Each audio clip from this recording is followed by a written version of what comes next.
अस्सलाम वालेकुम viewers, welcome back to my YouTube channel daily tips with Asma. Nazila नाम का शुमार लड़कियों के नामों में होता है। नज़ीला एक इस्लामी नाम है। नज़ीला नाम की इब्तदाई तारीख उर्दू ज़बान से निकलती है। नज़ीला नाम की लड़कियों के लिए खुशकिस्मत नंबर 7 माना जाता है। नज़ीला नाम का मतलब है हसीन, खूबसूरत और दिलकश।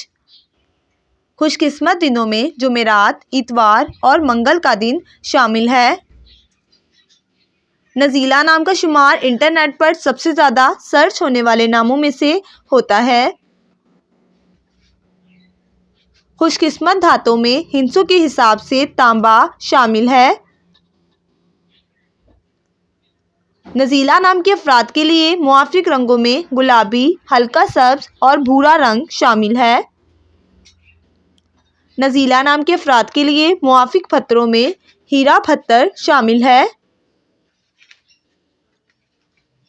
फ्रेंड्स, अगर आप अपने नाम का मतलब जानना चाहते हैं तो कमेंट बॉक्स में अपना नाम लिखें। इंशाअल्लाह हम आपके नाम की वीडियो ज़रूर बनाएंगे। Thanks for watching. अल्लाह हाफिज़।